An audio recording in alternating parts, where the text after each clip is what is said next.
नमस्कार, मी प्रिया शेखर माझ्या YouTube चॅनलवर तुमचं स्वागत करते। माझं मूल माझं अजिबात ऐकत नाही। या माझ्या बिघडलेल्या मुलाला शिस्त कशी लावू बरं? असा प्रश्न अनेक आई बाबांना पडत असतो। याच्यावरती काही छानसे सोल्युशन आपण पाहणारच आहोत। पण त्यापूर्वी त्या आपल्या मुलाला वाढवताना आपलं सुद्धा काही चुकतंय का बरं? किंवा आपल्या हातून नकळत काही गोष्टी घडतायत का? पहिली चूक आई बाबा करतात ते म्हणजे मुलाला भीती दाखवणं। आपण आपल्या मुलाकडनं काहीतरी करून घेणार असतो किंवा त्याला काहीतरी सांगायचं असतं, त्यावेळेला आपण त्याला नकळतपणे कशाचीही भीती दाखवत असतो, बरोबर ना? जसं की जेवण करून घे नाहीतर पोलीस येतील, अभ्यास कर नाहीतर हॉस्टेलला टाकीन, आणखी असे बऱ्याच गोष्टी आपल्याला वाटतं की त्याने कराव्या। अशा वेळेला आपण त्याला नकळत अनेक गोष्टींची भीती दाखवत असतो। याने काय होतं बरं? आपल्याकडून नकळत मुलाला नेगेटिव्ह अफर्मेशन जात असतात। आपल्या या अशा भीती दाखवण्यामुळे हळूहळू मूल आपलं ऐकणं बंद करतं आणि आपली ऑथॉरिटी म्हणजे तुम्ही आई बाबा आहात तो हक्क सुद्धा ते हळूहळू नाकारायला लागतं की ही काय मला असे सांगते, हे काय मला असे सांगतात, असं काहीतरी त्याच्या मनामध्ये सुरू व्हायला लागतं। आणि मग कालांतरानं आपण घालत असलेल्या त्या भीतीच त्या मुलातून निघून जाते आणि मग मूल हळूहळू आपला रिस्पेक्ट करणं बंद करतं। आणि मग कालांतराने ते जसं जसं मोठं होईल तसे तसे आपण त्याच्या लाईफमध्ये काही त्याला सल्ले देऊ लागलो, काही त्याला सजेशन सांगू लागलो तर ते आपलं म्हणणं नाकारू लागतं, आपला रिस्पेक्ट करणं बंद करू लागतं आणि अर्थातच मुलाची शिस्त बिघडते। दुसरी चूक आई बाबा करतात ते म्हणजे आई आणि बाबा हे मुलाला वेगवेगळ्या पद्धतीने ट्रीट करतात। काही घरांमध्ये मुलाबद्दलचे आईचे विचार वेगळे असतात, बाबांचे विचार वेगवेगळे असतात। अर्थातच प्रत्येकाची विचार करण्याची पद्धत वेगळी आहे, त्यामुळे त्यांचे विचार वेगवेगळे असणं स्वाभाविक आहे। पण मग त्याच्या चुकीच्या वर्तनावर सुद्धा ते दोघं वेगवेगळे रिॲक्ट होतात, असं व्हायला नकोय। फॉर एक्झाम्पल म्हणून सांगायचं तर बाबा अतिशय मवाळ पद्धतीने मुलाशी वागतात आणि आई अर्थातच तिला वाटत असतं की मुलाला शिस्त लागावी, त्याचं फ्युचर त्याच्यासाठी चांगलं सिक्युअर व्हावं, या अर्थाने ती त्याला खूप स्ट्रिक्टली वाढवण्याचा प्रयत्न करते। या गोष्टी प्रत्येक घरामध्ये सारखेच असतील असं नाही, कधी आई फार मवाळ असेल आणि बाबा खूप आक्रमक असतील, असंही होऊ शकतं। म्हणजे बघा ना, आपण बरेचदा असा विचार करतो की अरे माझ्या लहानपणी मला हे मिळालं नाही, माझ्या मुलाला मात्र हे मिळायला पाहिजे, असा जो एक थॉट आईच्या किंवा बाबांच्या मनामध्ये असतो, त्यावेळेला अगदी आपल्या मुलावर सगळं लुटवण्यासाठी आई बाबा तयार झालेले असतात। आणि मग गंमत म्हणजे हळूहळू ते मूल सुद्धा हुशार बनतं। त्याला सुद्धा कळतं की आईकडून कोणती कामं करून घ्यायची आहेत आणि बाबांकडून कोणती कामं करून घ्यायची आहेत।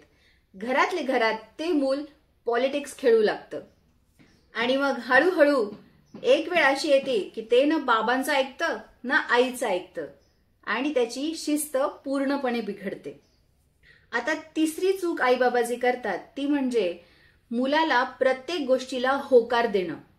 बऱ्याच घरांमध्ये अगदी दोघंही पालक आई आणि बाबा हे दोघंही मुलाला म्हणतील ते त्याच्या समोर हजर करतात।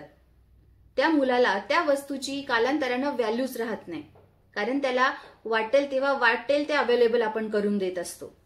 त्याचे मागचे कष्ट अगदी कुठल्याही स्ट्रगल शिवाय मिळालेली वस्तू मुलाला त्याची किंमतच राहत नाही आणि मग ती वस्तू देणाऱ्या आई बाबांची सुद्धा हळूहळू मुलं व्हॅल्यू कमी करू लागतात। म्हणजे त्यांच्या मनातून आई बाबांचा सुद्धा रिस्पेक्ट, व्हॅल्यू, त्यांची किंमत हळूहळू कमी होऊ लागते। अगदी सगळंच मला मिळणं हा माझा अधिकार आहे आणि मला तुम्ही आत्ताच द्या, असं वर्तन मुलाचं हळूहळू वाढू लागतं आणि मग हे मूल हळूहळू अतिशय डिमांडिंग बनू लागतं। मला हवं म्हणजे हवं, आत्ताच हवं आणि आत्ताच मला पुढे आणून द्या, अशा पद्धतीनं मुलाची शिस्त पण बिघडू लागते। तर या काही चुका आपण ठरवून या चुका करत नाही किंवा ठरवून असे वागत नाही आपल्या मुलांबरोबर। आपण आई बाबा असतो, त्यामुळं आपला एक बाजू भावनिक मुलाबाबत झालेली असते, त्यामुळे न कळत या गोष्टी आपल्या हातून घडून जातात। पण या सगळ्या गोष्टी घडू न देण्यासाठी काही सोल्युशन सुद्धा आहेत, तर ते सोल्युशन्स मी तुमच्याबरोबर शेअर करते। आता मुलाला शिस्त लावताना पहिलं सोल्युशन म्हणजे मुलाला पॉझिटिव्ह सजेशन्स देणं।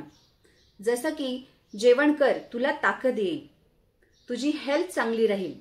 अभ्यास कर, अभ्यास केल्यानं तुझी स्वप्न पूर्ण होतील. या प्रकारचे पॉझिटिव्ह सजेशन्स जर मुलाला दिले तर मुलंही खुश राहील.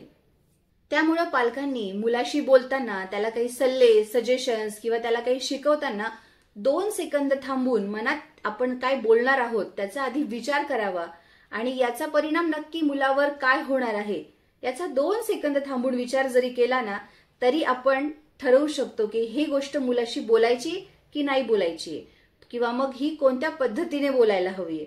आता तुम्ही म्हणाल की दरवेळेला कुठे मुलाशी अगदी विचार करून बोलायचं, तर असं नाही. तुम्ही सवय लावा अगोदर, म्हणजे 1 दिवस बोलाल, 2 दिवस, 7 दिवस, मग त्यानंतर त्या मुलालाही आणि तुम्हालाही अगदी त्याच पद्धतीनं बोलण्याची आपोआप सवय होईल.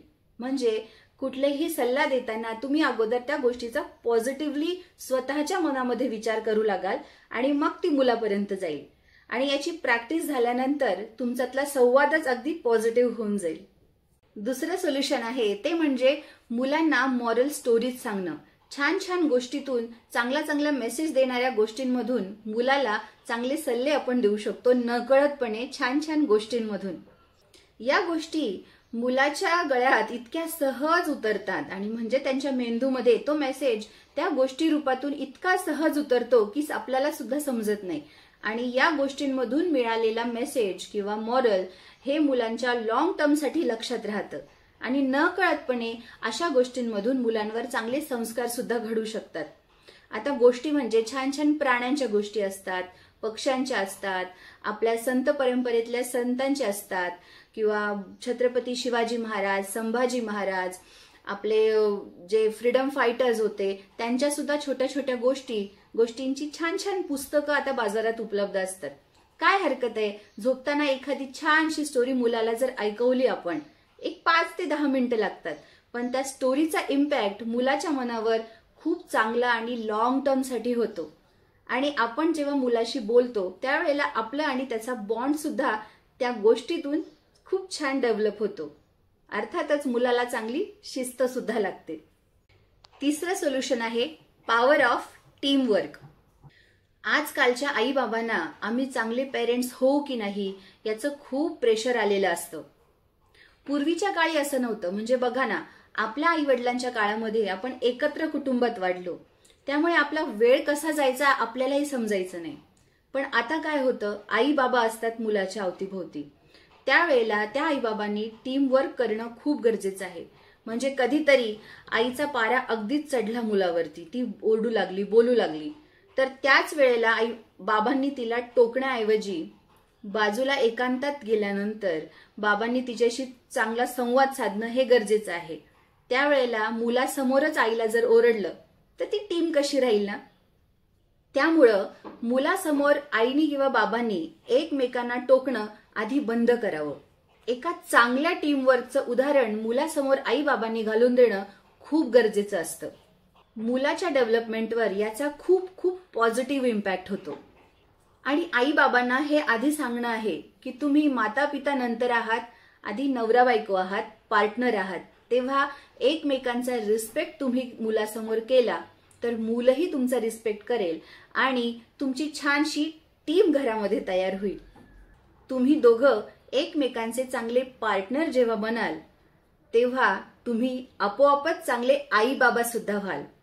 त्यामुळं आम्ही चांगले आई बाबा आहोत का हे प्रेशर घेणं आधी बंद करावं. मूल हे कुठेही शिकण्याकरता जात नाही कसं बोलायचं ते आपलं पाहूनच शिकत असतं. त्यामुळे तुम्ही जसं बोलाल तसं ते मूल आपल्याशी बोलत असतं, ते आपलीच कॉपी असतं. त्यामुळे आपल्या तोंडून आलेले पॉझिटिव्ह अफर्मेशन्स त्या मुलात गेल्यानंतर त्याच्यातूनही तसेच पॉझिटिव्ह अफर्मेशन्स, पॉझिटिव्ह बोलणं आपल्याही कानाला ऐकू येईल. अर्थातच मूल पॉझिटिव्ह बनेल, सक्सेसफुल बनेल, जबाबदारी घेण्यासाठी तयार होईल. अशा बऱ्याचशा गोष्टी, चांगल्या गोष्टी मुलाच्या वर्तनामध्ये तुम्हाला दिसून येतील आणि आपलं मूल आपलं ऐकायला सुद्धा लागेल. चौथं सोल्युशन आहे प्रेमळ हास्य आणि प्रेमाची मिठी. रोज सकाळी उठल्यानंतर मूल, त्यानंतर झोपताना मुलाला जवळ घ्या, घट्ट मिठी मारा. त्यानं तुमच्यातलं आणि त्याच्यातलं बॉन्ड खूप छान होईल. तुमची इमोशनल अटॅचमेंट वाढीस लागेल. मूल बरेचदा चिडचिड करतं, त्रागा करतं, कुठली तरी गोष्ट हवी म्हणून हट्ट धरून बसतं, प्रचंड आरडाओरडा करतं, आक्रस्ताळेपणा करतं. तर अशा वेळेला आपण त्याच्यावर आरडाओरडा करून किंवा मारून काही उपयोग नसतो. अशा वेळेला त्याला जवळ घेऊन शांत करून छान स्माइल देऊन एक घट्ट मिठी मारली आणि त्याला समजावून सांगितलं की आता नाही देऊ शकत किंवा नंतर देईल किंवा हे आता आपण घेणं बरोबर नाहीये किंवा ही गोष्ट चुकीची आहे, असे जे काही तुम्हाला त्यावेळेला त्याला सांगायचं असेल ते जर जवळ घेऊन शांतपणे सांगितलं तर ते मूल चिडचिड करणं बंद करेल आणि तुमच्याशी त्याचा बॉन्डही खूप चांगला होईल. खरं सांगते, ही प्रेमाची मिठी, हे प्रेमळ हास्य कोणत्याही प्रकारच्या हट्टी किंवा मवाळ कोणत्याही प्रकारच्या मुलावर खूप छान जादूसारखं काम करते.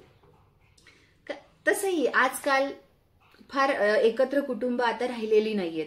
फार बोटावर मोजण्या इतके एकत्र कुटुंब आहेत. त्यामुळं आपल्या मुलाला आपल्यालाच सुधारावं लागणार आहे, आपल्याला जवळ घ्यावं लागणार आहे.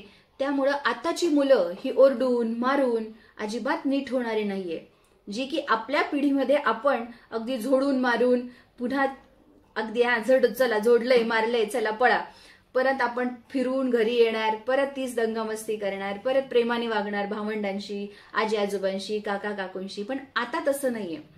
आजकालच्या मुलांवर ओरडून मारून त्यांच्यावर त्रागा करून उपयोग नाहीये. त्यांना प्रेमानेच आपण जवळ घेऊ शकतो, जवळ घेऊन समजावू शकतो आणि प्रेमानेच त्यांना शिस्तही लावू शकतो. आणि पालकांच्या या प्रेमळ वागण्यानेच मुलांना पालकांचा हा सहवास अगदी हवासा वाटेल. 5वं सोल्युशन आहे, आपल्या मुलाचं बालपण स्वीकारा आणि एन्जॉय करा. बऱ्याच आई बाबांना हे प्रेशर सुद्धा असतं की आम्ही मुलाला नीट वाढवू शकू का, आम्ही त्याचं नीट पालन पोषण करू शकू का. पण इतका स्ट्रेस घेऊन मुलाला वाढवा असं आपल्याला कोणी सांगितलंय? काय होतं ना, घरातल्या बाहेरच्या अशा अनेक जबाबदाऱ्या घेऊन आपण अगदी स्ट्रेस असतो. या जबाबदाऱ्या पूर्ण करता करता आपण आपल्या चिमुकल्याबरोबर लहान होऊन जगणं विसरून जातो. खरं सांगायचं तर मूल त्याचं वाढत जातं, पण आधी त्यांना त्यांचं बालपण तर जगून घेऊ द्या. काय होतं ना, एखाद्या दुःखी आत्म्यासारखं सतत मुलांना समजावण्याचा, त्यांना काहीतरी सांगण्याचा, ओरडाओरडा करण्याचा प्रयत्न करण्यापेक्षा त्याच्याबरोबर छानपैकी मनसोक्त त्याचं बालपण एन्जॉय करा आणि आपल्या चिमुकल्यासोबत आपलं नातं कसं प्रेमळ राहील, बस या गोष्टीवर लक्ष केंद्रित करा. आपली लेकरं लहान आहेत, त्यांना लहानच राहू द्या. त्यांच्याबरोबर आपण लहान होऊन काय काय खेळू शकतो, कुठल्या कुठल्या ऍक्टिव्हिटीज त्यांच्याबरोबर करू शकतो याचा नक्की विचार करा. अगदी दिवसातली 20 ते 30 मिनिटं अगदी लहान पोरासारखं लहान होऊन त्याच्याबरोबर त्याच्यासारखं त्याला आवडेल ते खेळणं, आवडेल ती ऍक्टिव्हिटी करायला चालू करा. आणि मग काही दिवसातच जादू बघा, तुमच्या चिमुकल्याचं आणि तुमचं नातं अगदी छान झालेलं असेल. खूप प्रेमळ बॉन्ड तुमच्यामध्ये तयार झालेलं असेल. तुमचं नातं अगदी गोड बनेल, मुलाला शिस्त सुद्धा लागेल. आणि सगळ्यात महत्वाची गोष्ट म्हणजे आपलं मूल आपलं ऐकायला चालू करेल. तर मला आशा आहे की आई बाबांना हा व्हिडिओ नक्कीच फायदेशीर ठरेल. आपल्या हातून होत जाणाऱ्या नकळत काही चुका आणि त्यावरचे हे सोल्युशन्स याचा तुम्हाला नक्कीच फायदा होईल. तेव्हा पुन्हा भेटूया पुढच्या व्हिडिओमध्ये. तोपर्यंत नमस्कार.